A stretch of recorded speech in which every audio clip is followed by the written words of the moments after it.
dizer assim, nós mudamos, nos transformamos para que eles observem a nossa transformação e que sirva de exemplo para que eles também mudem de atitude, né? Então, ali eles afastarem. De que forma que esse afastarem? É a colocação. Então, é afastar mesmo, né?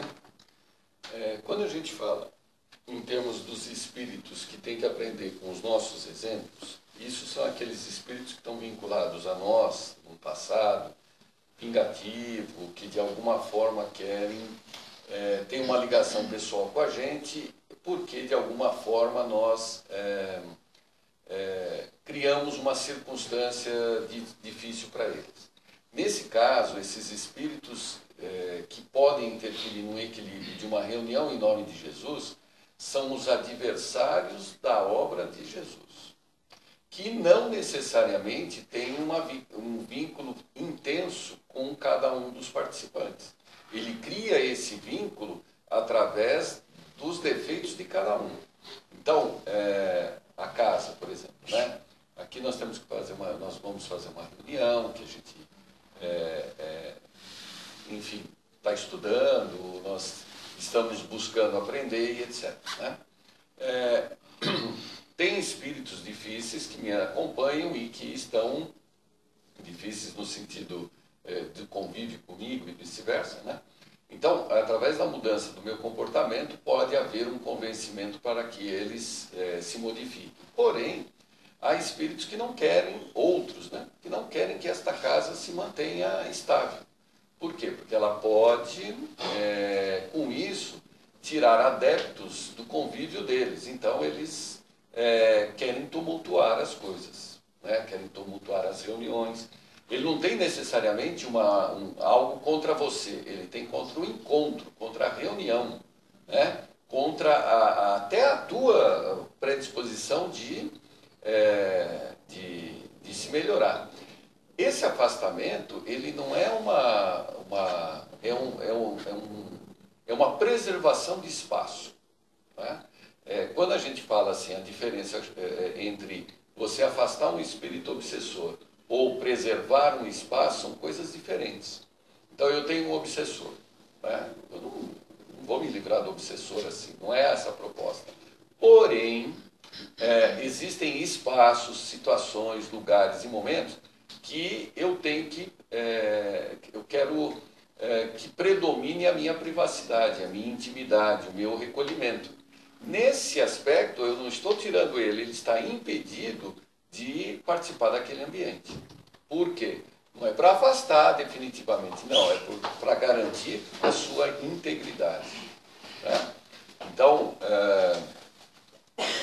para que o fato dele de ter limitado o acesso dele à reunião, mesmo até de um obsessor ou um espírito que queira tumultuar o lugar, não quer dizer que a gente está alijando. Né? Está quer dizendo que nós não, né, os espíritos da casa, estão preservando o ambiente para que se discuta sobre o Evangelho. Se ele vem só tumultuar, ele tem que não ficar afastado, ele tem que ficar isolado até que se termine a reunião. Não sei se ficou claro. Sim, tá, não ficou claro, entendi as duas situações, mas o fato de você afastá-lo não deixará com mais indignação por não estar podendo nem participar de uma forma ou de outra, por bem ou da forma, Ele pode até se sentir melindrado, se sentir ofendido, mas você, por exemplo, há momentos em que, se ele quiser participar, ele tem que se transformar. Aliás, é um dos motivadores para que, se ele quer participar, tal, então ele se transforma. Do contrário, ele não pode entrar. Não, mas não pode entrar. Pode entrar. Existe essa proteção que, queira ou não, é informado. Queira ou não, são espíritos, somos nós, né?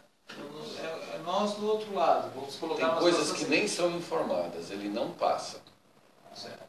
Existem diferentes graus de proteção. Então, para espíritos muito difíceis, assim, espíritos bagunceiros, etc., a simples visão de alguns animais, de algumas barreiras na casa, já os inibe de tentar transpor. um próprio muro, uma cerca, né? A presença de guardas. Por que existem espíritos que ainda se apresentam como guardas, como soldados, como... Por quê? Porque a própria presença é ostensiva, como a PM, né? É ostensivo. Só dele estar ali, ele já olha e fala, bom, aqui não vai dar para entrar. É uma forma de bloquear, né? Agora, para outros, se camuflam, não tem medo, eles passam, aí tem outro tipo de barreira. E assim sucessivamente, até são níveis de segurança, né? Como a gente vê. Então, até aqui você pode entrar, aqui não, esse vocês não podem. Não é assim para a gente? Mesmo para nós, né? Existem recintos que nós não podemos entrar. Aqui mesmo, Sim. Porque estão sendo praticados alguns trabalhos do qual nós não temos não vai nos trazer nenhum proveito participar daquilo. Então, agora, se eu me sentir alijado daquilo por conta, aí é um problema meu, porque tem que ser preservado ali. Aquela reunião tem que ter duas, três pessoas no máximo e acabou. Então, isso não é um afastamento, né? E se a proposta dele é de modificação sincera, ele, à medida que vai passando o tempo, ele vai conseguindo atingir essa condição de acesso. Estava lendo esse livro de Mensageiros, tem um trecho que o André Luiz observa exatamente isso.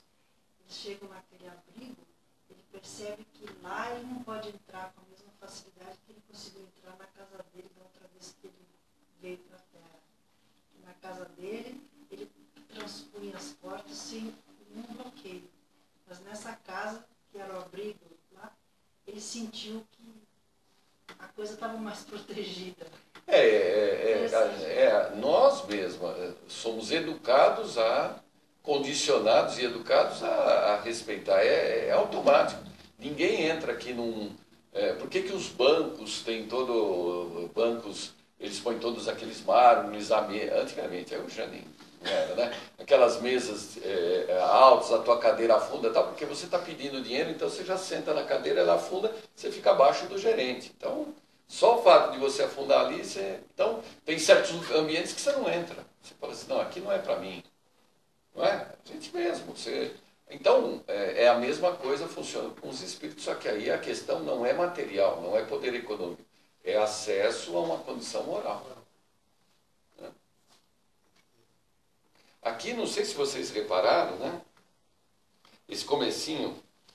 Para estarem reunidos em nome de Jesus, não basta a presença material, pois é necessário que estejam espiritualmente pela comunhão de intenções e de pensamentos, voltados para o bem. Então Jesus se encontra no meio da reunião. Ele, ou os espíritos puros que o representam.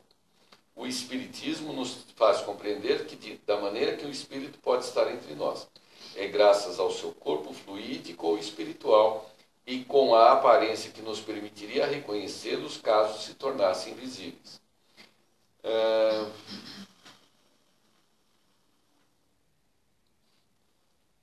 Bastam duas pessoas.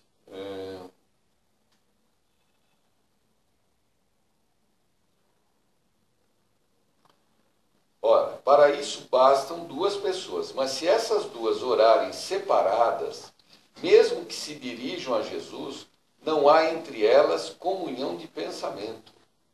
Sobretudo se não estão movidas por um sentimento de mútua benevolência. Isso é seríssimo. Eu e ele estamos aqui, os dois estão rezando para Deus, mas nós não estamos em uníssono. Nós não estamos afinados. Ele tem a relação dele. O fenômeno de acúmulo de energia não existe. Os interesses são outros. Os dois estão em comunhão com Jesus, mas cada um por seu motivo particular. Olha só. Se estiverem, então, animadas de mútua prevenção, com ódio, inveja ou ciúme, as correntes fluídicas de seus pensamentos se repelem, em vez de se unirem por um comum impulso de simpatia. Então, elas não estão reunidas em nome de Jesus. Então, como é que nós estaríamos reunidos em nome de Jesus? Quando a gente marca um encontro ou um um evento, ou, por exemplo, aqui, hoje, nós estamos reunidos em nome de Jesus ou não? Sim. Vocês falaram por vocês. Eu acabei de brigar e eu não estou nessa sintonia. Mas a intenção é, né? Oi? A intenção é. Então, na medida que eu me desapegar da discussão, eu entro em sintonia com vocês. Enquanto eu não tiver, esse grupo e esse estão em nome de Jesus. Cada um está falando em Jesus, mas eu não estou afinado com o resto do grupo nesse momento, que está aqui ávido de uma situação e eu ainda estou revendo uma discussão. Né? Então, não é interessante isso, né? Não é avaliado até o propósito individual, é o propósito coletivo. E o propósito coletivo não é o propósito da vontade manifesta, daquilo que você está pensando, e sim da sua intenção. É intenção.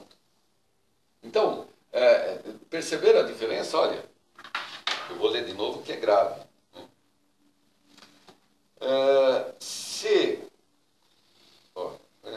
Ora, para isso bastam duas pessoas. Mas se essas duas orarem separadas, mesmo que se dirijam a Jesus, não há entre elas a comunhão de pensamentos. Sobretudo, se não estão movidas por um sentimento de mútua benevolência. Mútua benevolência. Graças a Deus, entre nós aqui está tudo bem. Mesmo eu hoje não manifesto nenhum tipo de animosidade em relação a ninguém. Então, entre este grupo e esse há uma benevolência. Entre esse grupo e o resto, não. Né? Mas então, aqui poderíamos dizer que estamos buscando uma sintonia de pensamentos. Se estiverem, então, animadas de mútua prevenção, com ódio, inveja ou ciúme, as correntes fluídicas de seus pensamentos se repelem, em vez de se reunirem por um comum impulso de simpatia. Então, elas não estão reunidas em nome de Jesus. Nesse caso, Jesus será apenas o pretexto da reunião e não o seu verdadeiro motivo. Isto vale para essa reunião e para todas e quaisquer atividades, quer seja de um centro, de um templo, de uma igreja, de tudo, das instituições todas. Né? Então, por que há uma dificuldade muito grande? Isso explica, por exemplo, muitas vezes quando a gente fala assim, mas aquele lugar não é legal, né? Mas para algumas pessoas elas se sentem bem lá. Aquele grupo pode estar descolado de toda a instituição. Então vamos falar no Judas de hoje, que é o catolicismo. Né? Todo mundo mete o pau, ninguém vai se sentir ofendido. Né? Mas a gente sabe hoje que há interesses distintos. Né? Há interesses distintos, diferentes. Então, o que a gente chama de egrégora, o padrão vibratório, é mais difícil de estabelecer. Muito mais. Né? Principalmente nas instituições colocadas ao público. Essas instituições, como nós até nos colocamos ao público, é difícil você estabelecer toda essa sintonia. Agora, você pega numa situação de assistência material direta, em que aconteceu um acidente, está todo mundo lá empenhado em ajudar aquelas vítimas.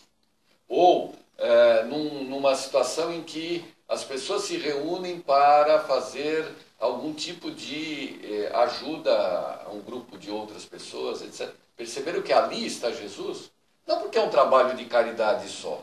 É que aquele trabalho de caridade facilita a sintonia dos pensamentos. Todo mundo lá está para ajudar, não interessa no que, ninguém está preocupado em saber quem é o chefe, quem manda, se está melindrado, se não está. E aí está Jesus. Agora, numa outra situação em que se coloca na frente algum outro valor que não seja o cristão, aí já vai ficando mais difícil. Por isso que se criam essas sintonias, são agrupadas, né, momentâneas, e é difícil, e manter um padrão assim, no mesmo lugar e por muito tempo. Digo. Você acabou de citar agrupadas, né? Mas pode-se haver uma sintonia estando distantes, em cidades diferentes, por exemplo, o Evangelho no Lar, às vezes a família está distante, se marca no mesmo horário e tal, então existe um mesmo propósito, uma sintonia, isso Por quê? ocorre, né? Sim, por quê? Porque a sintonia é através do pensamento. E para o pensamento não existe distância. Sim. Então, se não existe distância, Então, está todo mundo sintonizado lá. Né? É por isso que também, muitas vezes você está num ambiente desfavorável em relação a isso, mas aquele lugar não está legal, mas você continua pensando da sua forma em relação ao bem das coisas. Né? Você automaticamente. Então você está lá no meio da torcida Gaviões da Fiel. Né? Ninguém ali está pensando no Evangelho. Né? Apesar de ser, né, ter a carta de Paulo aos Coríntios, a primeira, que ninguém está falando de Evangelho. Né? Mas você está vendo uma situação ali de alguém que está bebendo demasiadamente. Você pode criar um juízo de valor em relação àquilo, não de condenação, né, mas até de tolerância, não digo tolerância, mas de compaixão. Né? O fato de você estar sozinho ali, só você pensando nisso, não importa, porque você entra numa sintonia de todos aqueles espíritos que não estão lá, mas que têm compaixão sobre quem bebe ou sobre quem está naquela situação delicada. E é assim que a gente sobrevive, né? É assim que a gente vai caminhando. Então, esse em nome de Jesus é o tempo todo, em todos os lugares. Mesmo que você esteja só com aquele pensamento vibrando ou fazendo uma prece por aquela pessoa, tem seu valor, porque ele fala de 2 ou mais pessoas, né? Não precisa estar ao lado. Precisa. É que se reúne, aqui a gente sempre tem a ideia da reunião material, mas aqui a reunião é de pensamentos. É de pensamentos, é diferente. Né? E você pode se reunir em pensamentos, um aqui e outro na China. Estão se reunindo em nome de Jesus, um aqui e outro na China. Tranquilo? Uma situação aqui, você teve um dia muito difícil e você veio para cá de Fabiano, está atormentado, problemas. Você vai me ofender agora? Você vai começar a apontar o dedo para ele? Tá bom, lá, atormentado tá. Mas você vem porque tem que vir. Isso. A intenção de vir é de prestar algum auxílio, ou seja, se você é trabalhador, por exemplo, né? E essa é a intenção que é válida. O fato de você estar mal não vai influenciar na sua capacidade. Poderia ser melhor, né? Né? Tem uma ideia, eu já ouvi falar que o pessoal do passe, por exemplo, que a espiritualidade blinda a pessoa que não está bem. Então, você está mal, melhor não vir, né? Porque não, é ao contrário. Porque você está mal, você tem que vir. Né? Essa história, por exemplo, é que a gente só pega as palavras, né? Mas se a gente for tentar entender a profundidade como isso aqui se coloca, né? Veja, quando a gente fala ser cristão, não tem exatamente nada a ver com a sua religião. Ser cristão não tem exatamente nada a ver com a sua religião. Não entende? Eu me apresento como espírita, como da Casa de Fabiano, mas se eu não estabeleço, busco e alimento pensamentos que estão previstos pelo Evangelho, eu não sou cristão. E quais são esses pensamentos? São os pensamentos simples, deixar tudo para lá, tolerar, não ficar pilhado, não ter ódio, não ter inveja, não ter... Aí você vai, se você passar na ponta do lápis, né, se eu passar na ponta do lápis, fica difícil eu me afirmar cristão. Porque para isso eu tenho que não ver o defeito, não é que não ver o defeito dos outros, arrumar desculpa para o defeito do outro.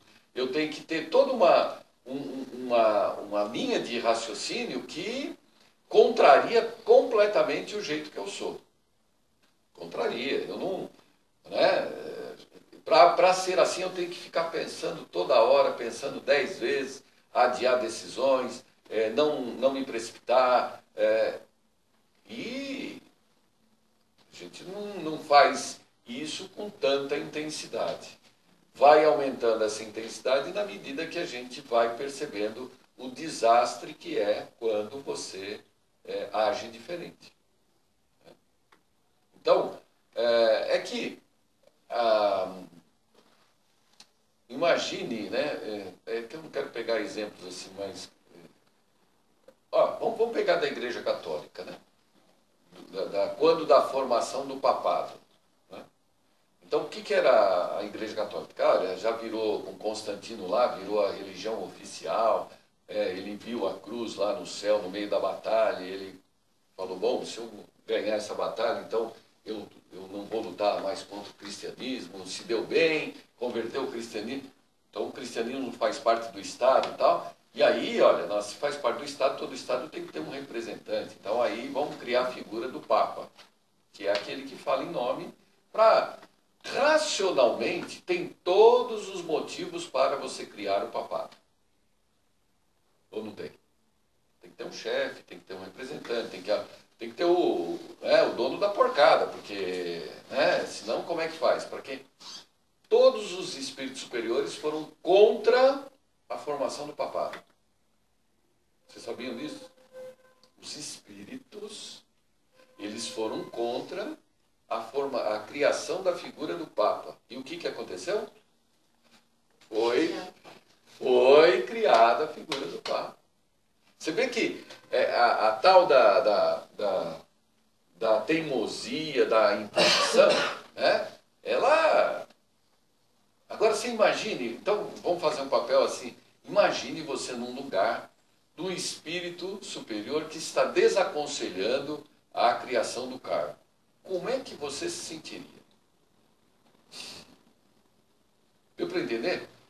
Porque, gente, não faz sentido, só vai fazer... Se é comigo, então não é para fazer... Você é burro, você não está vendo que isso aqui não vai dar certo, que aí, não é assim que a gente se coloca? O espírito superior se coloca assim? Não coloca. Não coloca. Quem fala que é burro, sou eu. Então, eu estou sendo cristão? De jeito nenhum. O espírito superior, o que ele faz? Ele não concorda, continua não concordando, mas aceita a liberdade de escolha daqueles que criaram o cargo. Então, o valor cristão está onde? Em respeitar a liberdade do outro de errar até em prejuízo aparente daqueles que são os orientadores. Perceberam? Você já pensou alguém que faz uma coisa que te contraria e ainda te contraria porque você está querendo fazer a coisa certa? Relação de pais e filhos. Por exemplo. Por exemplo. E aí, como é que você se comporta sendo pai e filho? Tem de A a Z. Tem aqueles que são, né, como deveriam ser, e tem aqueles que se revoltam contra os filhos. Eu estou cansado. Perceberam que a dificuldade da gente em identificar o que tem que ser praticado para que a gente seja cristão. Então, predomina, antes de mais nada, o respeito à liberdade do outro.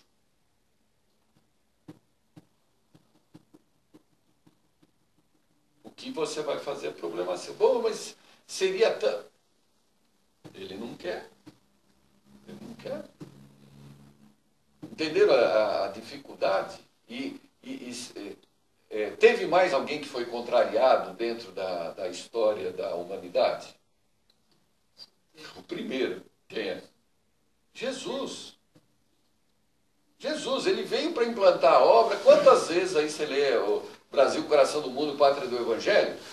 Quanta expectativa ele não criou para cada nação, para que lá fosse o berço do cristianismo, o foco do cristianismo.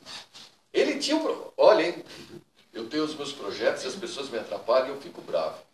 Agora, se imagine Jesus, que tem um projeto para todos se darem bem, todos se darem bem, e a gente se opõe a isso. E o que ele faz? Ele aceita. Ele respeita a sua liberdade. Por quê? O Evangelho é não violência. Quando a gente fala em não violência, é mais complicado ainda, hein? Todo ato de agressão, o autor perde a razão, em qualquer nível. Em qualquer nível. Em qualquer nível. Perdeu a razão. Né? Miguel Servet, né, que foi queimado em Barcelona, porque ele se opôs ao calvinismo, ao catolicismo. Genial ele, mas, enfim, foi para a fogueira, né? E é dele a frase: se você matou uma pessoa para defender uma ideia, você não defendeu uma ideia, você matou uma pessoa. Quantas pessoas, eu não sei vocês, eu tenho uma lista. Eu não gostaria de matar para defender uma ideia. Não matei para defender uma ideia. O que é defender uma ideia? Essa ideia pode ser até de interesse individual meu ou até interesse coletivo. Não, esse cara está levando todo mundo para o caos, tem que tirar ele, tem que eliminar ele.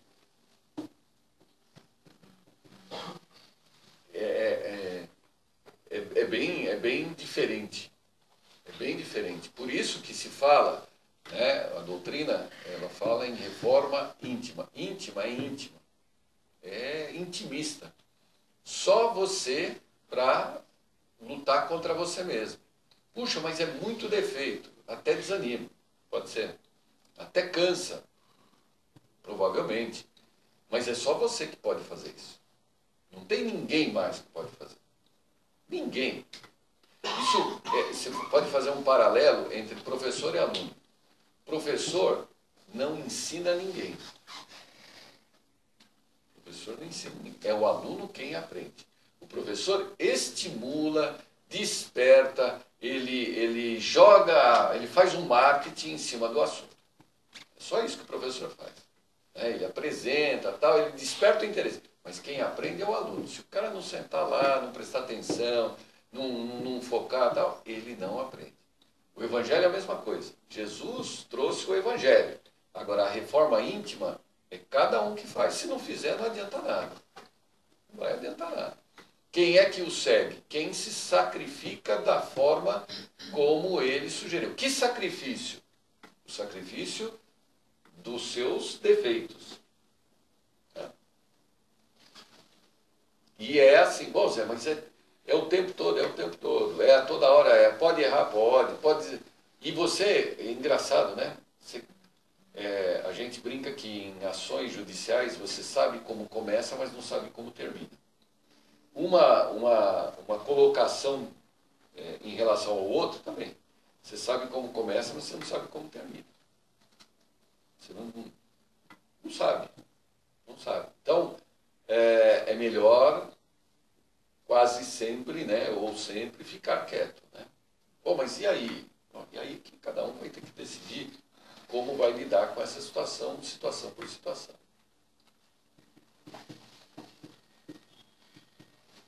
Tudo bem? Alguém quer colocar alguma coisa? Por isso que às vezes a gente brinca tal, né? Com Mota lá tal. Às vezes você percebe que há uma proposta de tumultuar. Ele mesmo fala. Não, eu só perguntei para tumultuar. Por quê? Porque é para tumultuar. Então, há situações em que dá para contornar, situações que não. Às vezes eu até erro na mão. Eu breco uma hora que não é para brecar e deixo uma hora que não é para deixar. Mas até isso a gente vai lidando. A gente sabe que muitas vezes, uma grande maioria das vezes, muitas colocações não são nossas, eu ou de vocês. É dos espíritos que nos acompanham. Ou será que só tem esses 20 que estão aqui? Não é? Então, isso aqui é a aparência. É a aparência, mas tem mais forças, tem mais coisas que a gente não está vendo. Que o médium, ele vê, alguns, né, os médiums que têm esse tipo de coisa. E aí ele se destrambelha, porque se não tiver algum tipo de âncora muito forte, ele acaba vivendo muito mais o lado de lá do que o lado de cá. Só que o lado de lá é de possibilidades. E o lado de cá é de realizações. O número de realizações é infinitamente menor do que o número de proposições. De cada 10, uma que realiza. Então, se ele viver lá, nossa, se vocês tiverem convívio com quem tem esse tipo de mediunidade, é uma loucura. Se a pessoa se falando, ele é meio matusquela, né? Mas por quê? Porque ele está vendo coisas que podem acontecer. Mas não quer dizer que vai acontecer. Aí quando acontece, sabe o que ele fica contente, porque afinal de contas, uma das previsões, uma das coisas que ele viu lá, aconteceu aqui. Então ele, do contrário, só ele está sabendo. Premonições, né? Previsões futuras, essas coisas todas. Tudo certo? Ninguém quer falar mais nada? Então vamos lá. O bom é que hoje caiu uma que acompanhada da prece, né? Então, esse capítulo das preces, a gente costuma ler pouco no Evangelho, né? Porque fica lá no final e a gente já sabe rezar, por que eu vou ficar olhando lá, né? Eu não preciso ficar. Mas é bom, não necessariamente se prender à prece, mas aquela explicação que justifica a prece. Isso tem que fazer parte do nosso estudo.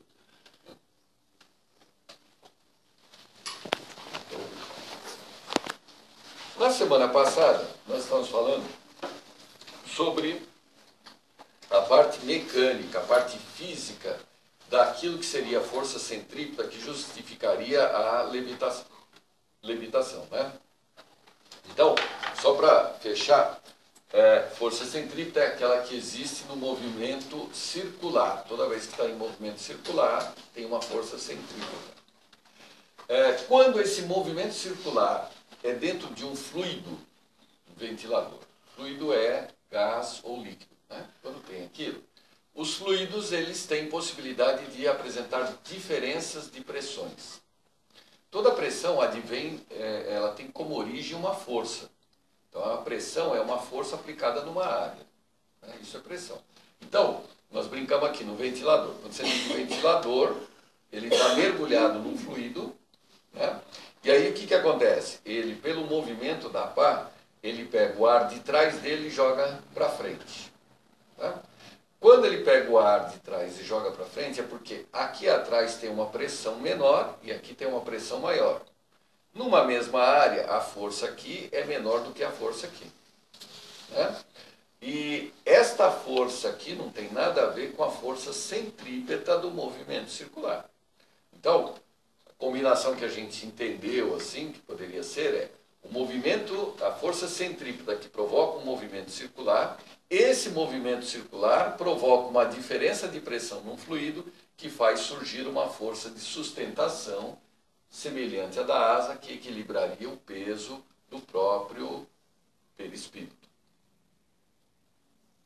Tudo bem? Entendi. Todo mundo tem... O que é peso? Peso não tem nada a ver com massa. A gente fala tudo errado, né? As mulheres querem perder massa, elas não querem perder peso. Perder peso é a força com que o planeta atrai os corpos. Peso é uma força com que os planetas atraem os corpos. Então, eu estou aqui na Terra, eu sou atraído de um jeito. Se eu for para a Lua, como a Lua é menor, é diferente, ela me atrai 6 vezes menos. Então, meu peso na Lua é 6 vezes menor que o peso na Terra. Por isso que as mulheres querem lua de mel. Porque lá o peso é 6 vezes menor. Tá certo? Não. O que no fundo elas querem perder é a massa. Né? A massa. Né? A massa, claro que quem tem mais massa tem maior peso. mais massa é mais atraído pela Terra. Mas o que a gente quer fazer de regime é perder massa e não perder peso. Muito bem, todos nós temos o peso que é vertical para baixo, é por isso que eu fico andando aqui. Né? Se eu não tivesse peso, né, eu estaria flutuando. Né? Alguém já viu uma situação dessa? Os astronautas. Né? No avião, em algumas situações. Né? E também não é assim também. Né? A coisa é mais legal. Tá, sem a canetinha. Mas, quando eu estiver longe de qualquer planeta, então eu falei que peso é a força com que o planeta atrai o corpo. Se eu estiver longe de qualquer planeta, não tem planeta para atrair, aí eu não tenho peso. Então eu fico, não é flutuar, porque lá também não tem ar. Eu fico no estado de imponderabilidade. Imponderar é não ponderar, não ponte, não medir a massa. Então estou no estado de imponderabilidade lá, longe de qualquer planeta. Tá? Acontece que esse estado de imponderabilidade ele pode ser simulado, ele pode ser mascarado numa situação, mesmo existindo o peso. Então, por exemplo,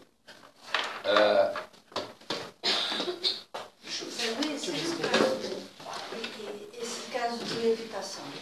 Isso. Vamos ver se... Não, Não, está encostado.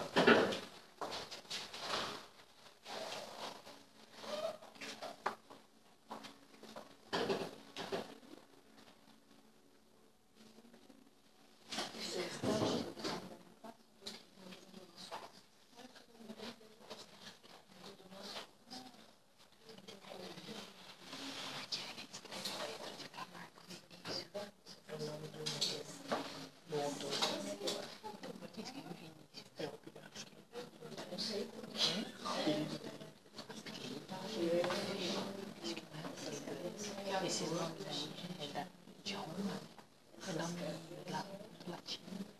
Isso aqui é outra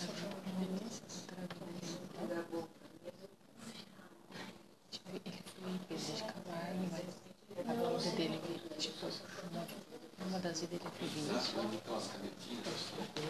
Você viu onde ele pegou? Não lembro onde é que ele pegou. No carro?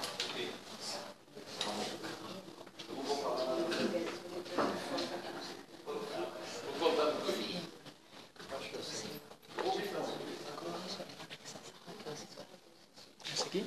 Algumas vezes. Geralmente não é a minha, só quando ele deixou. Qual é? Segundo ou sexto.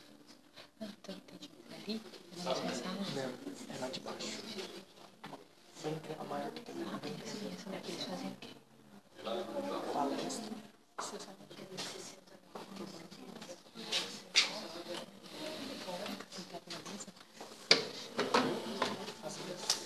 Vocês não?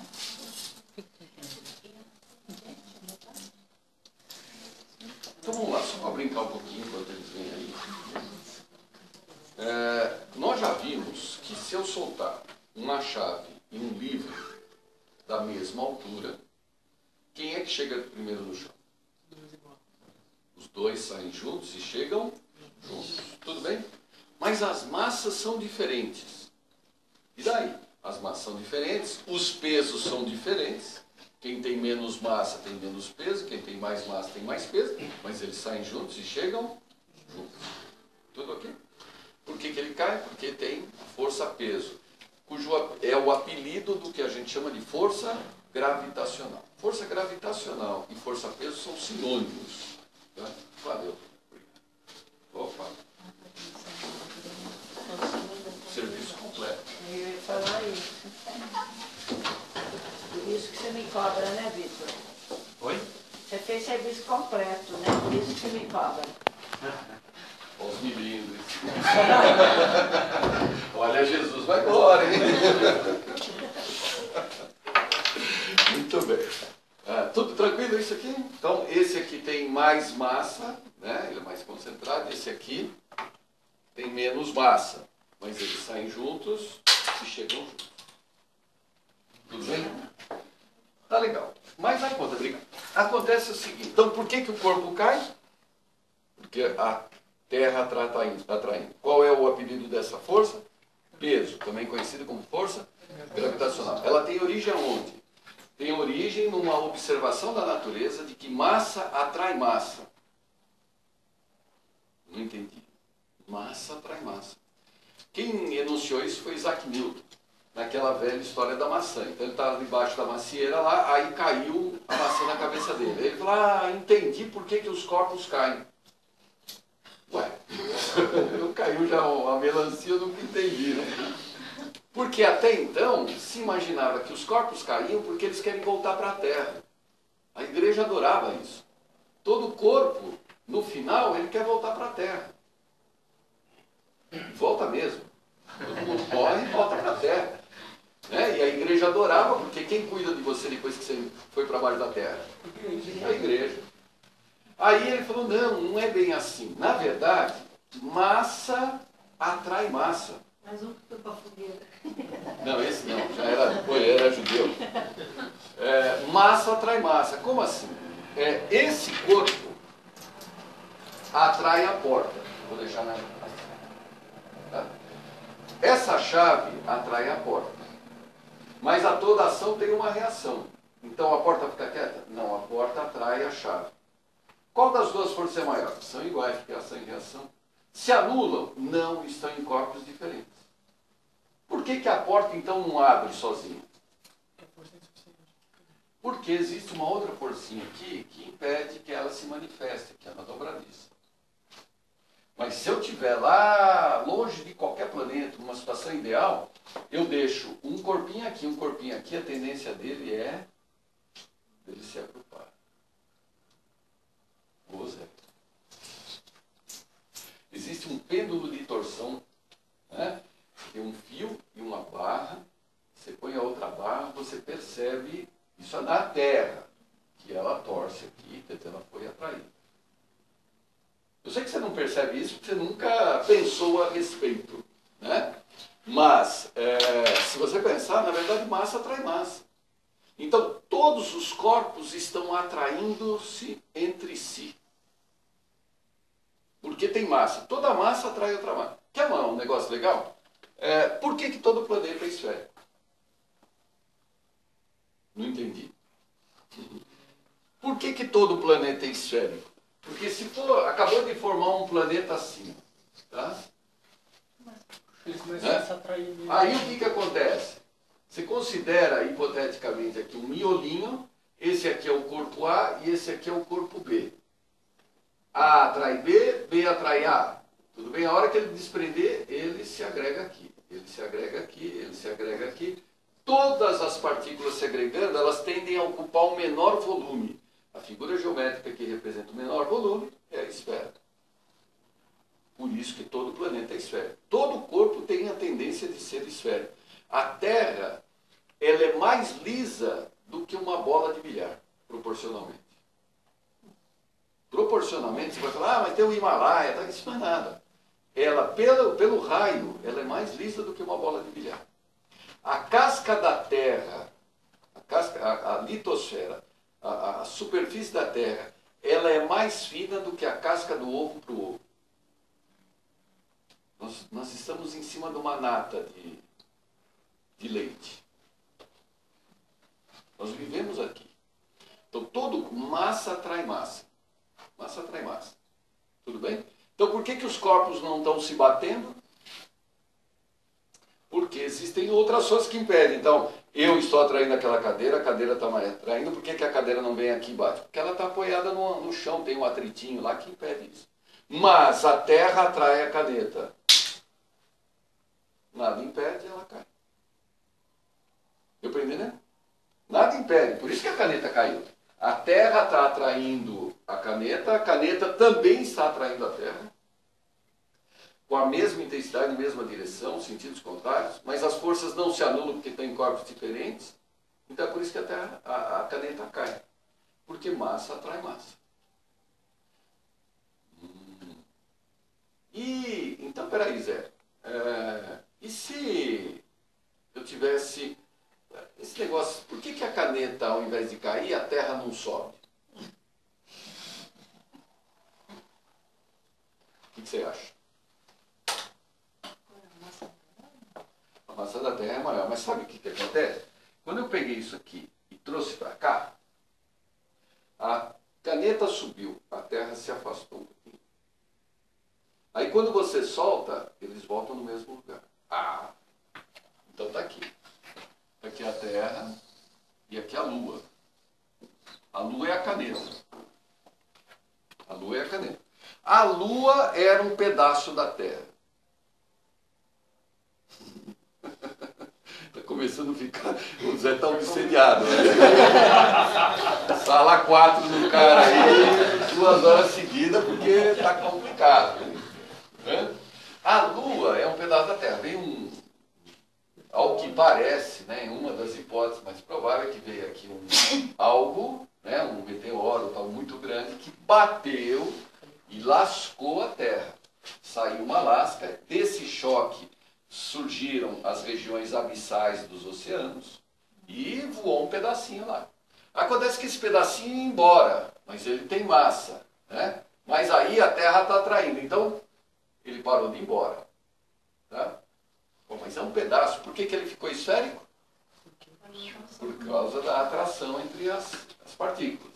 Muito bem. Professora, vai me falando se você estiver falando besteira, hein? Então, olha só. Quando esse corpo saiu daqui, na verdade era assim, ó, essa é a Lua. Ele estava aqui, ó. Tá girando em torno do Sol. Está girando em torno do Sol. A hora que bateu, o que aconteceu? Esse saiu daqui e esse se afastou. Não entendi.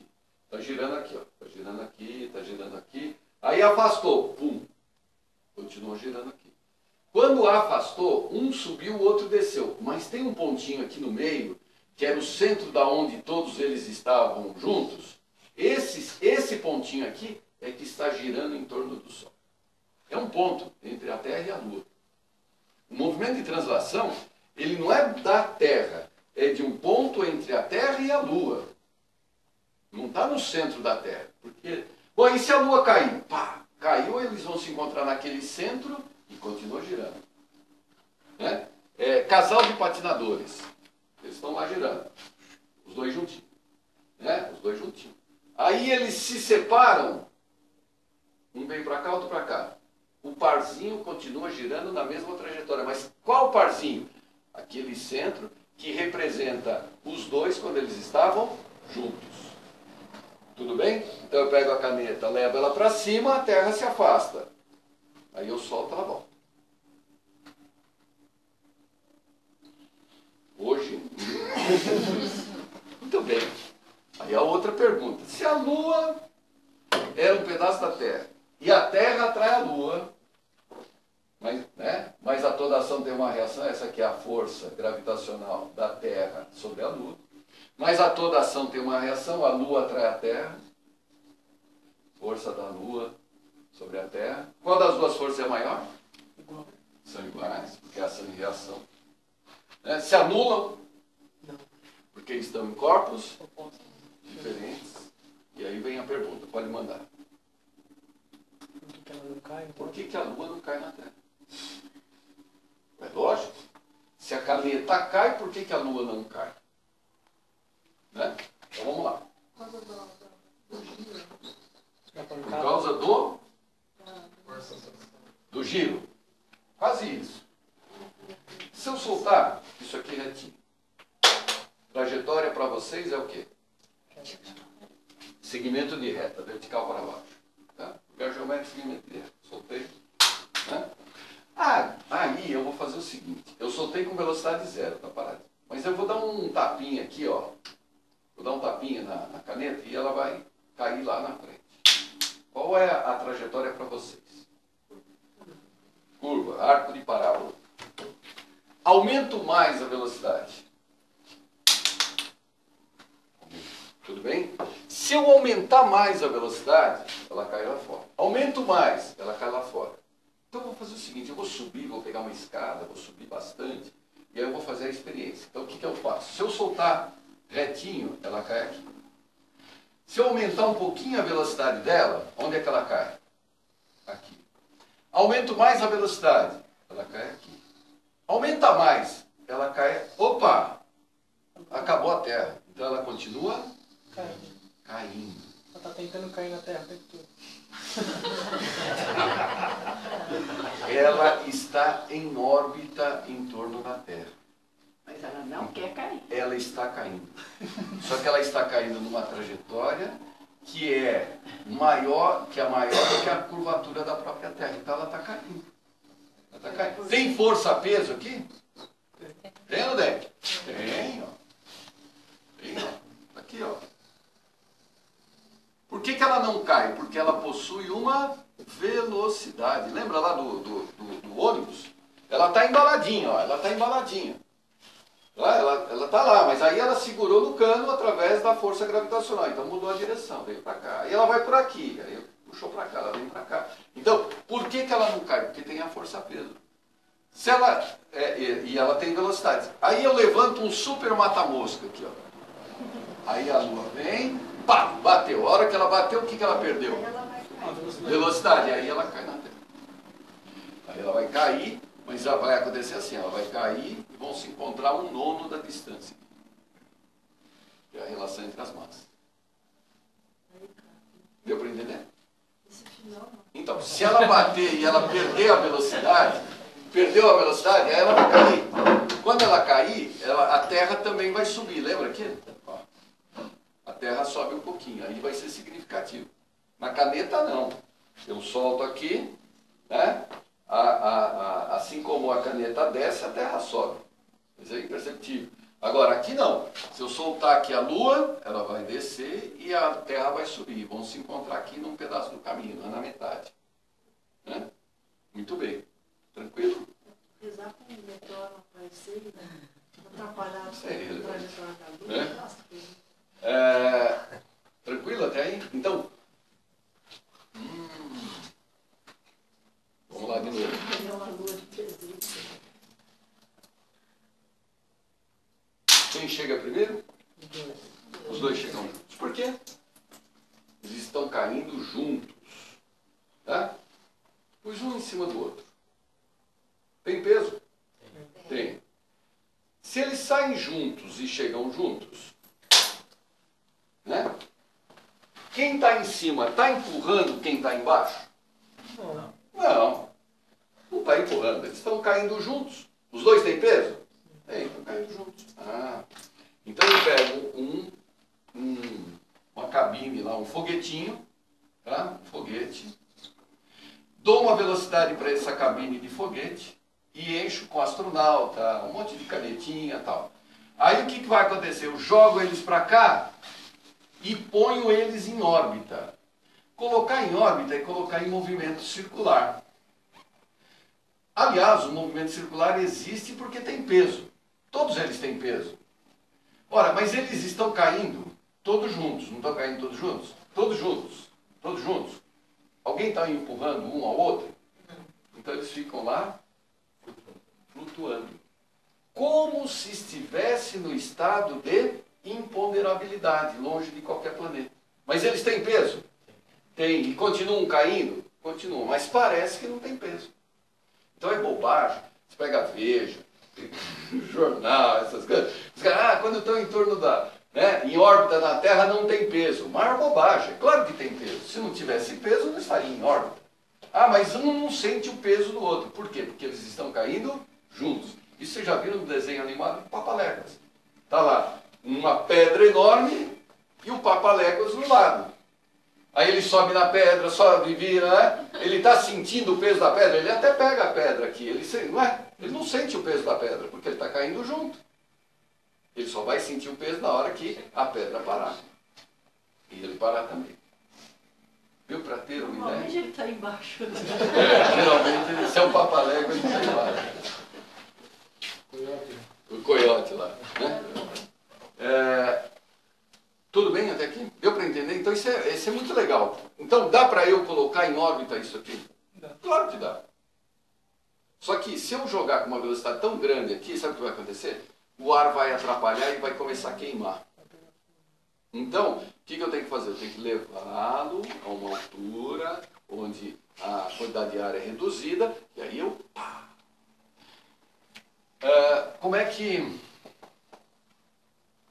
Como é que faz viagem à Lua? Né? Viagem à Lua não é que nem do Pica-Pau, né? Que manda o foguete e ele cai de bico aqui, né? No Pica-Pau que ele sai assim, o foguete e cai de bico. Não, como é que faz? Ele sai, o foguete, né? Ele sai daqui e ele vai para cá. Ele primeiro entra em órbita em torno da Terra, dá umas 2, 3 voltas, tal. Depois que ele alinhou, depois que ele equilibrou, aí, ó, olha só. Onde é que ele gasta combustível? Só aqui, ó. Só para sair, né? Só aqui. Porque daqui, daqui para frente, ele está na banguela. Tá? Né? Aí chegou num que a gente chama de janela, ele vai, liga o motor, aí saiu dessa trajetória, ele desliga, ele vai economizando combustível. Aí quando ele chega perto da Lua, aí ele liga o motor e aí ele entra em órbita da Lua.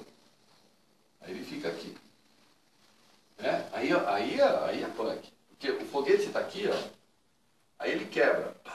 Um continua girando e esse aqui é que desce. Um pedacinho desce. E o outro continua girando. Continua girando. E esse aqui que desce. O módulo lunar. E esse aqui está girando. Aí, depois que ele fez o que ele tinha que fazer, o Garnelon, né? Por 500 cruzeiros, agora você vai ter que lançar de novo e encaixar nesse que já estava girando, né? Então, eu não tenho coordenação motora, está girando. Aí ele sobe aqui e tem que acoplar. Depois ele corrige um pouquinho, aí ele faz e volta. Que inteligência, hein, para criar isso, hein? Para descobrir isso daí. Década de 60. Década de 60. O homem desceu à Lua em 69, dia 19 ou 20 de julho de 1969. Vamos lá? Um negócio assim, a chance de dar errado era de 1%. Aí os caras falam, não, 1%, como que se calcula? Você vai testando os equipamentos, né? Você faz 100 testes e vê qual é a falha que tem, o número de falhas. Tiveram 2 falhas em 100, então a chance de erro ali é de 2% daquela peça. Aí você testa a outra peça, você testa a outra peça, depois você vai pegando os erros e vai multiplicando, e vai vendo lá qual é a chance de acerto. A chance de erro era de 1%. Os caras falaram, não vai sair daqui enquanto não tiver a chance de 0,5%.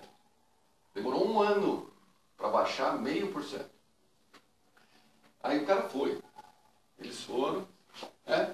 E aí chegou, o módulo veio aqui e começou a descer. Soltou lá de cima, ficou um lá e o resto foi descendo. Na hora que foi descendo para alunizar, né? Descer na Lua, não é aterrissar, né? Eles tinham 3 computadores em bordo. 3. Né? Um fez uma conta, deu um número. O outro fez outra conta, deu outro número. Então é o terceiro que tira a teima. Né? Deu pau. Deu pau. Tanto que eles desceram uns quilômetros longe da onde estava previsto. Então o cara decidiu no braço levar. Não! O problema não é descer. O problema é depois voltar. Descer é fácil. Né? O cara foi no braço. Você tem uma ideia, o computador daquela época equivalia a uma calculadora HP dos anos 80. Uma HPzinha, 82C, científica, não tinha 1978, 77, 76 ainda se usava régua de cálculo nas faculdades de engenharia. Régua de cálculo, uma régua aqui para multiplicar, tal, você ia mexer, não é um negócio maluco.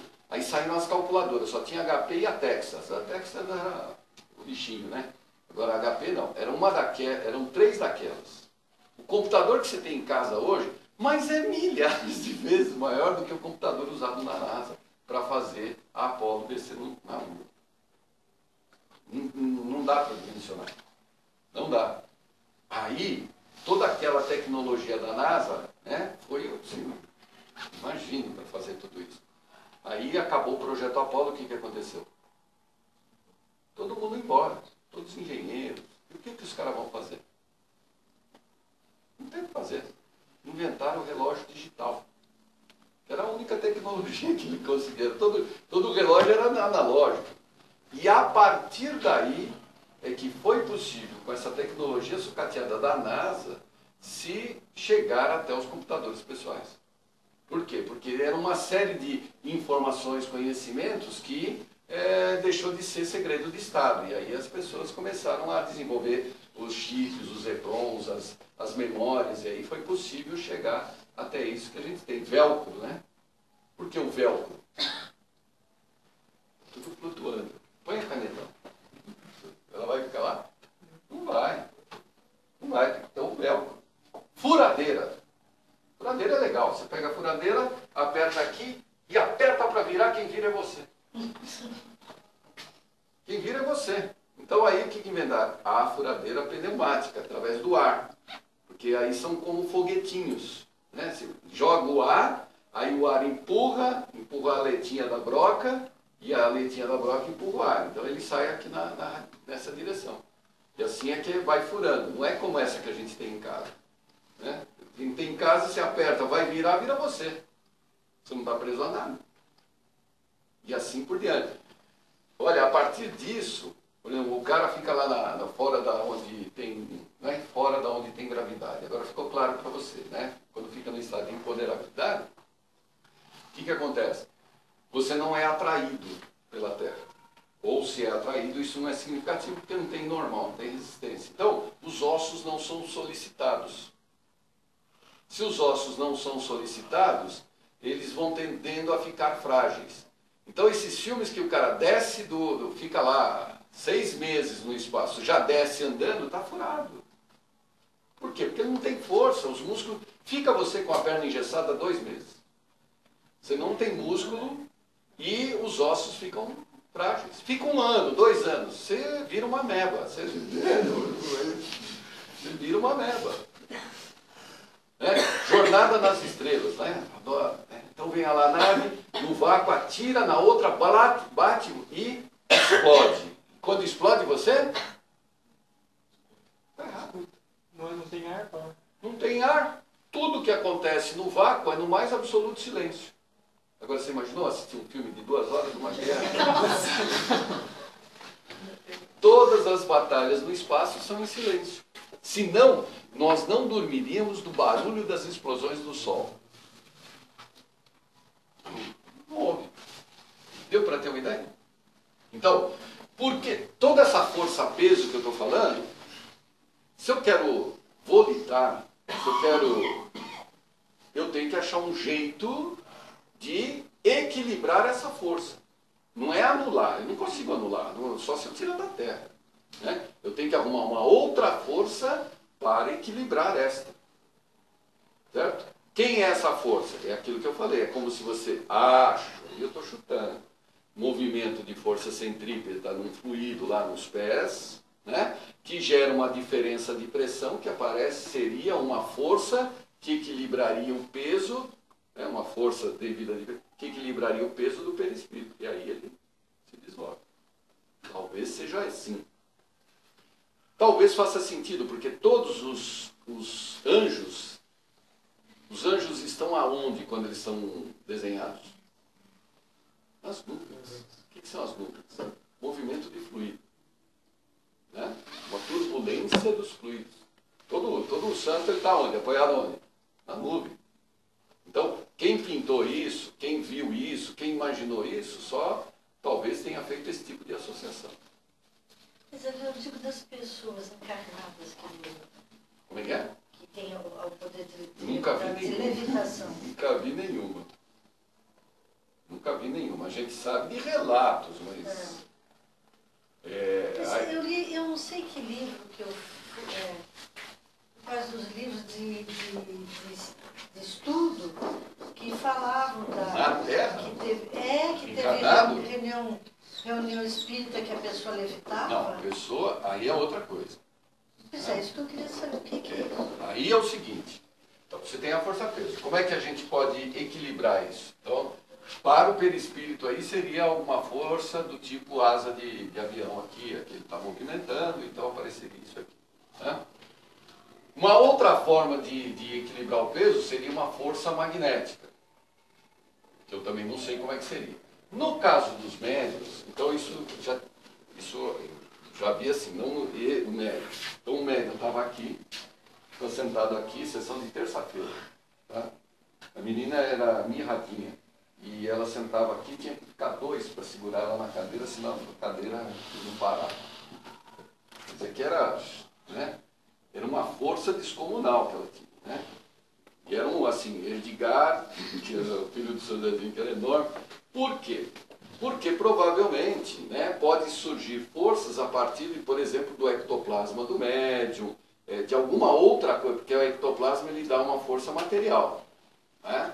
Então, o ectoplasma ele permite isso, é alguma coisa material. Então, aí, para equilibrar essa força-peso, teria que ser alguma coisa nesse sentido. Já não é tão sutil como a força fluídica. Engraçado que a gente ouve tanto relato de levitação, né, Zé? A gente ouve tanto. Mas olha, uma força, só para você ter Você uma acha ideia. que pode ser ilusão com a pessoa? Pode ser bastante coisa. Eu acho difícil, porque você vê, é que é difícil, né? A gente tem mais coisas aí, né? Por exemplo, tem 1 quilo de açúcar, o peso são 10 newtons. São 10 newtons, é uma força muito grande. Né? 1 newton é uma xicrinha de café de 100 gramas. Então, você para fazer uma força que equilibre isso, não dá para brotar. Anular, não dá para anular. A menos, sei lá, você desmaterializa o médium, você reduz a massa do médium, pode ser. Você reduz a massa, reduz o peso. É possível materializar e desmaterializar? Sim, isso a gente sabe aos montes, né? Então, o indivíduo nasce lá sem uma membrana no coração. Isso tem relatos também. O médico, precisa operar porque está faltando uma membrana. Tem que tomar passe e tal, papá. Daqui a pouco vai lá para preparar para a operação, apareceu a membrana. Materializou, os espíritos materializaram. Então, uma possibilidade talvez seja mexer na materialização do próprio médium. Não sei te dizer. Que mesa que levanta? Nesse mesmo sentido. E aí eu entendo que nas mesas girantes que elas não param, são criadas forças através de ectoplasma, essa coisa, para poder mexer. Entendeu? Mas assim, forças sutis... Que tem um caso até de um professor de uma universidade. Eu vou lembrar que livro que eu li isso, que comentava que o professor, ele levitava. O que a gente sabia, por exemplo, era que Eurípides Barçanufo dava aula, né? Aí de repente ele sentava, dava uma cochiladinha ali, né? Enquanto ele estava ali, ele se desdobrava e ia até outro lugar. E ele estava materializado lá. Mas ele está... Não, mas ele estava materializado. Eu sei. É uma outra condição. Por isso que a gente fala assim, essa física toda, né? Do lado dos fenômenos mediúnicos mesmo, dos fenômenos do mundo espiritual, a gente não tem... de como funciona, como a gente brinca aqui, fala de peso, velocidade, o mecanismo mesmo, a gente não sabe, falta muito. Muito conhecimento. Não tem... Agora, o espírito, você assim como não precisa saber como funciona um motor para dirigir um carro, o espírito não precisa saber como funciona isso para poder usar, né? Utilizar. A gente não dirige carro sem saber como... Os espíritos adquirem a possibilidade de usar sem saber exatamente como é feito aquilo. Tudo bem? Cansou? Não? Interessante.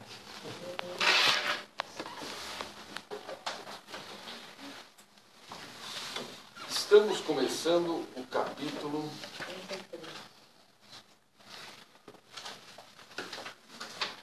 33 ou 34? 34. A gente 34, a gente só voltou para o 32 para depois voltar ao 33, não Foi? foi assim? Não? Acho que não, acho que a gente voltou ao 33. Ah, é? Tem um outro detalhe que ele fala aqui, ó. A luz que nos banha, no 32 ainda, resulta do contato magnético entre a energia positiva do Sol e a energia negativa da massa planetária. Isso também faltou eu comentar, né?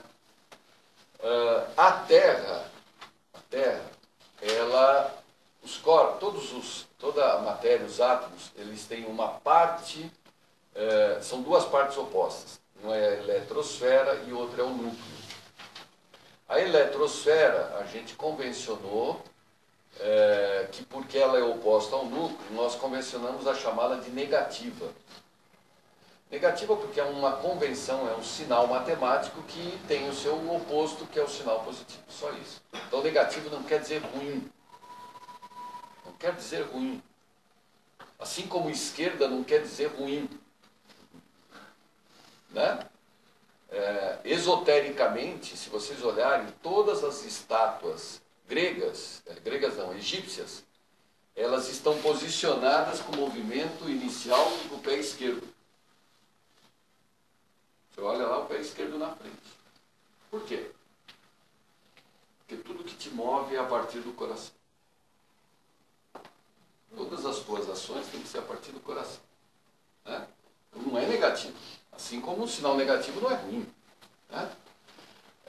Muito bem. Acontece que esse núcleo dos átomos ele é muito difícil de quebrar. Mas a eletrosfera ela é picareta. Aí os elétrons saem fora assim, facinho.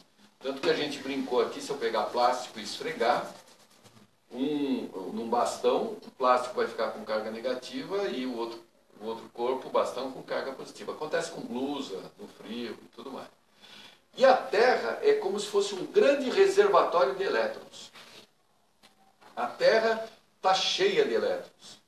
Né? Aí você vai tirando a blusa, aí vai usando blusa no inverno, né? Um sapato de sola de couro, e aí você está esfregando com ar, tal, você está carregado eletricamente, geralmente de carga positiva, você está sem elétrons. Né? Aí você vai pegar na maçaneta, quando você pega na maçaneta que está ligada na Terra, você leva um choque, porque recebeu os elétrons. Né? O dia está muito seco, o ar está muito ionizado, está cheio de íon, você também está carregado positivamente, né? E os fios de cabelo daqueles que ainda têm, né? Eles estão todos carregados positivamente. E cargas de sinais iguais, o que acontece com elas? Se atrai, se repele. Se repele, teu cabelo fica armado. Pode pentear o que for que não vai acertar. Por quê? Porque um fio está repelindo o outro. Porque eles têm cargas de sinais iguais. Né? O indivíduo é operado, né? Isso foi na década de 80 que descobriram. O cara é operado e aí você corta ele, você cortou a pele. Aí você vai lá e costura. Mas acontece que o indivíduo, via de regra, ele fica em cima de uma cama que tem o que garante que a cama fique limpa. Um plástico. Ele fica se esfregando naquele plástico e ele fica carregado eletricamente. Ele e o corpo inteiro dele. Aí o que acontece? A tua pele também está carregada positivamente. Então você costurou, mas não interessa, ela está tendendo a se separar. Aí o que você faz? Tem um médico, era pai de um colega da faculdade lá, ele fez a experiência de aterrar, não é enterrar, aterrar o paciente. Enterrar é só se deixar o paciente. Se aterrar o paciente, quer dizer, você liga um fio terra, você descarrega ele eletricamente. As cicatrizações aceleraram significativamente. Por quê? Porque não havia repulsão entre as partículas. Tudo bem? Aqui ele fala que a luz que os ilumina, né? Exatamente é isso. A luz que os ilumina, página 204, logo que ele fala no 33. Ele fala: entramos na zona de influenciação direta da crosta. Poderemos, doravante, praticar a volitação, utilizando nossos conhecimentos de transformação da força centrípeta. A luz que nos banha resulta do campo magnético do contato magnético entre a energia positiva do Sol e a força negativa da massa planetária. Né? Então é uma luz que ela surge pelo excesso de carga negativa da Terra, não porque é ruim, é porque tem elétrons. E a carga positiva do Sol, porque ele basicamente tem núcleos. Né? É assim que ele define. Como se fosse uma grande tomada. Né? Tudo bem, tomada? Quando a empregada recebe o espírito, ela fica tomada. Então, o que é a tomada? Né? Tomada é esses dois potinhos que chegam aos fios, onde um está carregado positivamente e o outro negativamente. Se você colocar ali qualquer fiozinho, sai faísca. Essa faísca, ela é luminosa. Tudo bem? Vou fazer uma analogia semelhante. A carga negativa da Terra e a carga positiva do Sol, entre esses pontos só surge uma luminosidade, porque tem uma diferença de potencial. Um campo magnético aqui. O campo magnético funciona como um ímã. Quase como se você estivesse soltando faísca. Essa é uma coisa então, quando a gente fala da Terra aqui, né?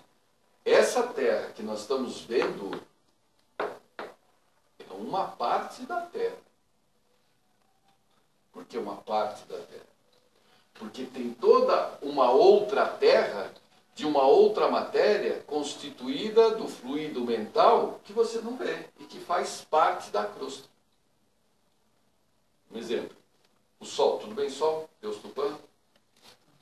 Nós estamos vendo o Sol e aqui tem os pontinhos que são os planetas. Esta parte visível do Sol, a parte visível que eu vejo, tá? Tem um nome específico que eu agora esqueci, né? Você está vendo o Sol, mas é só a parte que ela emite luz do vermelho ao violeta. Mas o Sol tem toda uma outra emissão de radiações que você não sabe exatamente qual o tamanho do Sol, a ponto de considerar alguns que a Terra está dentro do Sol. Você não tem um corpo, você não tem um perispírito que expande. Tem o Sol e ele tem uma região de influência que você não está vendo. A Terra, para alguns, está dentro deste Sol. Certamente está dentro do campo gravitacional, porque está sendo atraído. Agora matou, né? Por que a Terra não cai no Sol? Porque ela está em movimento. Certo? Alguém deu um tapinha aqui, a Terra foi, está girando. Se a Terra parar, ela cai no Sol. Dá para perceber que todos os planetas eram um pedacinho do Sol. Então estava lá a massa girando, né? Está girando. Está girando porque é natural o movimento de rotação. Falei para vocês isso, lá do elétron. Todos os corpos que você enxerga no espaço estão sempre em movimento circular. Sempre. Aí o que acontece? Aquilo está girando, de repente pode ter batido algumas coisas, aqui respingou. Só que esse respingo ia fazer com que eles todos fossem embora, adquirindo velocidade. Mas eles estão sendo atraídos, então eles ficaram lá em volta. Foram embora, mas não foram embora muito, porque foram atraídos. Então eles estão girando em torno do Sol. Tá? Então todos os planetas, exceto um, giram no mesmo sentido. Então, o que se supõe é que todos eles tenham sido formados ao mesmo tempo, simultaneamente. Na verdade, saiu lá uma massa gasosa, tal, que foi agregando. Né? Muito bem. Um outro não, ele gira em sentido contrário, se não me engano. Esse pode ter sido capturado. Ele pegou, estava passando aqui e se sentiu atraído. Né? Viu o Sol de biquíni e resolveu ficar aqui. Né? Só que está em sentido contrário. Tranquilo? Isto, olha, você vê como é que a escola é um problema, né? Isto tudo que nós falamos aqui, como é que chama? Física. Eu fiz alguma conta, eu apresentei alguma fórmula. Quando eu ponho uma fórmula, ou eu calculo, aí já não é física, aí é o quê? Matemática. Então a matemática é a linguagem da física. O pessoal da matemática vai ficar bravo. A matemática só existe para representar a física. Por quê? Não, né? Aí os caras falam, ah, então, mas eu estudo matemática pura. Pura. Então deve ter com limão, é pura. O que ele quer dizer com matemática pura? É que aquele raciocínio todo, aquela representação toda, aquela mentalização toda, não apresenta uma correspondência física. Não representa nada. Não tem um paralelo físico. Deu para entender? Então, essa é as divagações. Então, a matemática surgiu para representar o que existe. Lógico, o primeiro existe. Depois eu vou representar. Aí depois que eu representei, aí eu vou falar, pô, eu vou manipular essas coisas independente do que representa. E aí eu tento prever algumas coisas que eu não achei aqui ainda, mas que podem existir. Né? É isso que a gente fica... Mas esse mundo aqui, do que pode existir, é um mundo imaginário. Né? Tudo bem? Que explodiu na Idade Média. Da Idade Moderna, quando saiu da Idade Média, né? Que não existia certeza do que existe, das coisas que existiam, né? Lembra que a gente já comentou sobre isso. Final da Idade Média. A igreja, o catolicismo, é que vai cuidar de você. Né? A Terra é o centro do universo e a Terra é chata. Ela é plana. Aí os caras foram viajar e descobriram que ela não é plana, que ela é esférica. Que o mundo não está restrito à Europa, tem o novo mundo. Olha como é que chamava as Américas. Era o novo mundo. A Terra não é mais o centro do universo, é o Sol. É o Sol. Né?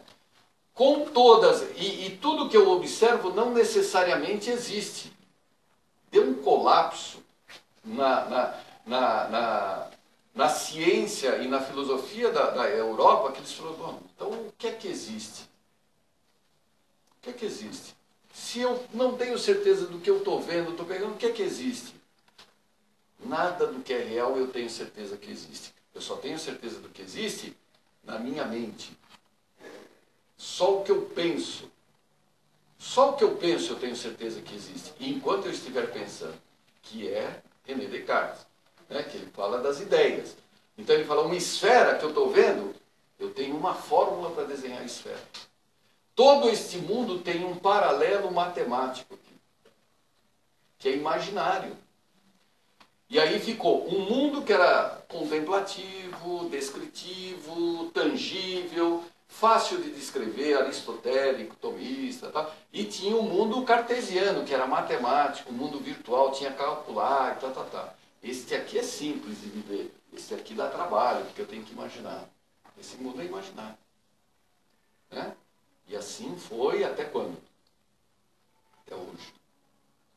Hoje, os computadores pegaram esse mundo de Descartes e transformaram em palpável.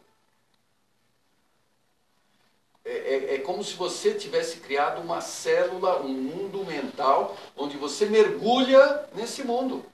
Quando você pega o mouse e muda de lugar, você está mexendo num negócio que não existe. Você está mexendo num monte de equações. Você está ali, ó, pá. É um ópio para o espírito. É ópio para o espírito.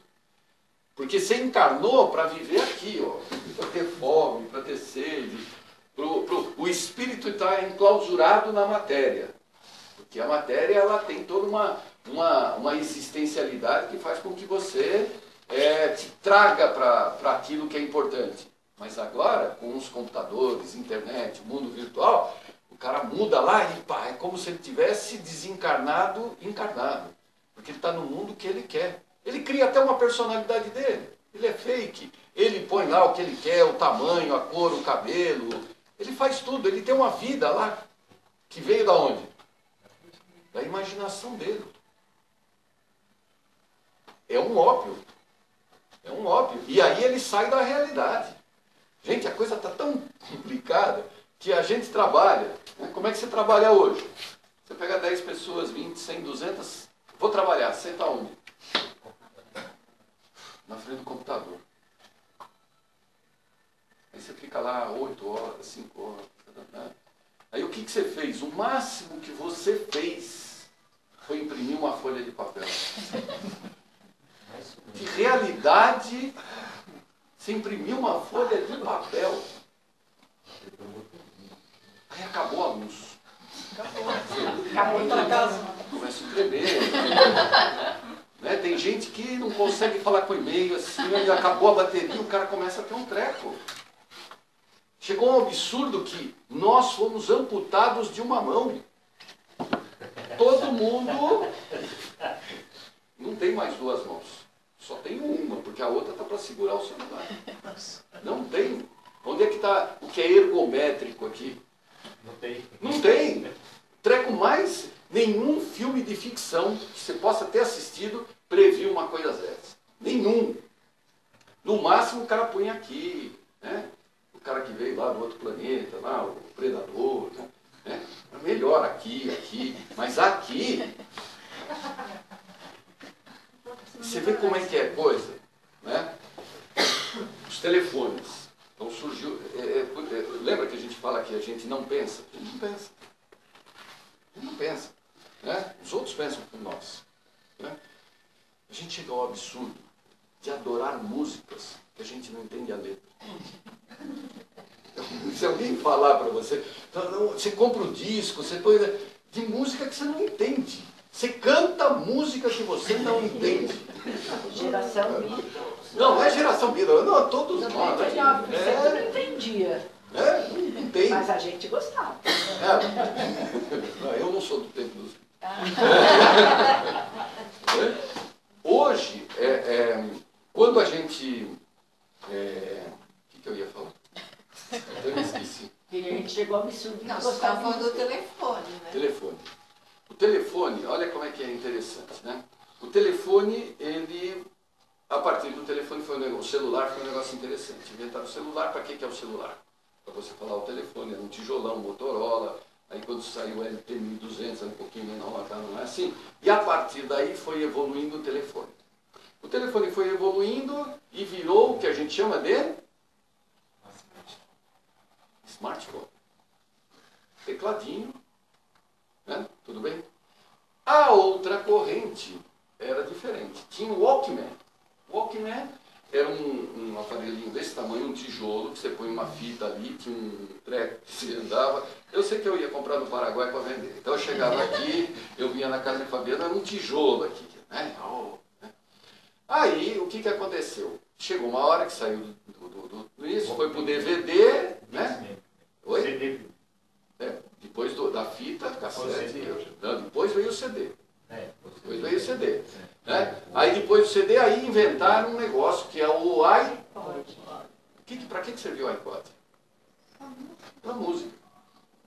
Acontece que todo mundo já tinha desenvolvido o smartphone. Então o pessoal da Apple falou, não, nosso ouvidor de música tem que telefonar. E virou o iPhone. Tanto é que você entra no iPhone, é um problema, porque tudo lá é para comprar o quê? Disco, filme, DVD. Não é para telefonar. É tudo para menos telefonar. Não é isso. Porque a base, a estrutura veio de ouvir música. Olha como... E é um negócio assim que você vai, depois você chega e fala, mas por que é assim? Eu lembro que meus filhos falaram, ô pai, você quer um smartphone ou um iPhone? Não, esse negócio de ficar mexendo aqui não dá certo. Eu quero um botão para... Eu quero um botão. Não tem mais. Não tem mais. Então eu quero uma coisa que aparece o botão. Aqui aparece. Então. Né? Agora, isto aqui é mundo virtual. Isso aqui é mundo virtual. A coisa fugiu a tal ponto, né? Tem uma... Você vê, a crise do mundo, ela está chegando no ponto, tem uma repórter da CBN, ela é doutorada em filosofia, Cristiane Mosel. Não gostava muito dela, né? Depois que eu vi que ela é doutorada, gostei menos ainda. Por quê? Porque ela é doutorada em filosofia, estudando Nietzsche. Ela é nietzschiana. Nietzschiana é materialista, né? Então aí eu comecei a entender as opiniões dela. Foi hoje ou ontem, ela falou que o grande problema hoje da humanidade, qual é? O principalmente no Brasil, no mundo. Depressão. As pessoas estão com depressão. As pessoas estão com problemas mentais. As pessoas estão... E que por isso chegou e é uma realidade, está aí, nós temos que resolver isso. E como é que se resolve isso? Qual é a solução? O indivíduo tem que rever o conceito de relação das angústias com o mundo e tal. Não vai achar solução. Por que que não vai achar solução? Na plataforma de raciocínio dela. Porque a plataforma de raciocínio dela é materialista. Então ela pode mexer na relação de família, de sociedade, do que quiser, que a solução não vai surgir. Como é que você pega um indivíduo e tira ele da depressão? Se você der esperança. Como é que você dá esperança para o cara? Se você der uma ideologia, lá o Descartes, do desenho, uma ideia. Você tem que dar uma ideia para ele. Ele não pode se prender ao que está aqui só. Ele é para ir na ideia, mas não na ideia do telefone, é na ideia... Mas que ideia? Não, você não pode ter ideias. Você não pode ter ideias, porque a ideologia é que acabou com a humanidade. Através da ideologia... Palavras não são minhas. A ideologia foi o controle das massas. Você cria uma ideia. Né? Uma ideia de Estado, uma ideia de religião, uma ideia, e as pessoas ficam correndo atrás de ideias e são massa de manobra. Então, o pós-modernismo filosófico mata o quê? Todas as ideologias. Por isso que tem um livro que diz quando Deus morreu. O martelo dos deuses. Por quê? Porque tem que matar Deus, na concepção do materialista. Porque o indivíduo fica arrumando desculpas do que ele não consegue fazer por conta da ideologia. Que é um exemplo maravilhoso. Se as coisas dão certo para você, você vai fazer um negócio e dá certo, o que acontece? Legal, eu fiz, eu consegui e tal. Tudo bem? Não deu certo. Bom, não deu certo, sabe o que é? É porque a hora que eu fui chutar a bola não estava redonda, o vento bateu, aquele dia eu acordei mal, você fica arrumando desculpas para o que não deu certo. Quando dá certo é você. Técnico de futebol, né? Eu ganho, nós empatamos, vocês perderam. Então, quando dá certo, sou eu. Quando não dá certo, eu culpo as ideologias, a minha imperfeição, a minha insuficiência, a natureza humana, a natureza feminina, Então o pensador, o que ele fala? Não, as ideologias é que impedem que o indivíduo faça o melhor de si. Está perfeito isso, só que é materialista essa ideia. Aliás, a doutrina fala isso. A doutrina fala isso, ela só não tira o idealismo. Ela fala, você é seu Deus. Você é seu Deus. Só que eles pararam no meio do raciocínio. Eles pararam assim, olha, acabe com todas as ideologias, religiões e viva o momento, para que você seja o máximo. Logo, para os humanos, a existência precede a essência. Não entendi. É o seguinte, a existência ou ela precede a essência ou vice-versa. Então, por exemplo, apareceu a filó aqui. Qual é o comportamento da filó? Não sei, eu tenho que esperar o comportamento dela para saber quem ela é. Aí, de acordo com o comportamento dela, eu vou falar assim, então, depois que ela fez, depois que ela existiu, a essência dela é de comportamento feminino, é de comportamento de professora, é de comportamento masculino. Então, a existência precede a essência. Tudo bem? Para nós espíritas, não. A essência precede a existência. Nós estamos aqui e o que eu vou fazer é aquilo que foi programado, aquilo que eu trago da minha natureza, aquilo que eu trago do meu histórico, kármico. Para nós, a essência, eu não trago minha própria natureza? Então eu vou expressar, eu posso até poder mudar, aliás é isso que a gente está fazendo, mas eu não sou o materialista que diz que eu só posso dizer quem é depois que existir. Perceberam a diferença?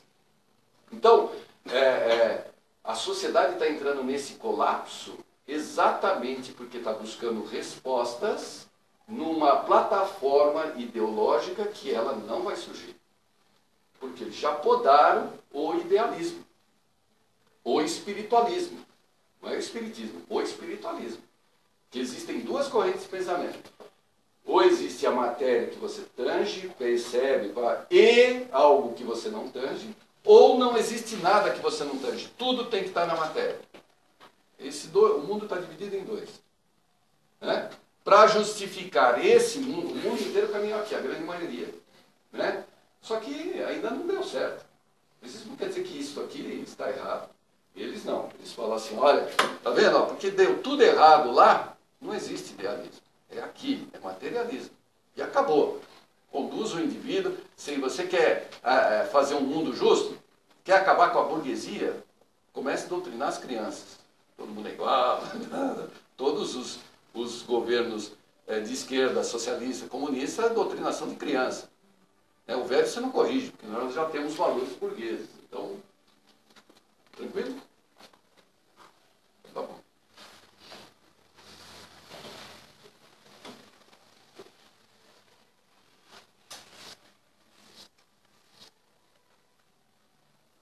Carlos, você faz o Pai Nosso. Pai nosso, que estás no céu, santificado seja o vosso nome. Venha a nós o vosso reino. Seja feita a vossa vontade, assim na terra como no céu. O pão nosso de cada dia dá-nos hoje. Perdoa-nos, Senhor, nossas dívidas, assim como nós perdoamos os nossos devedores. Não nos deixeis cair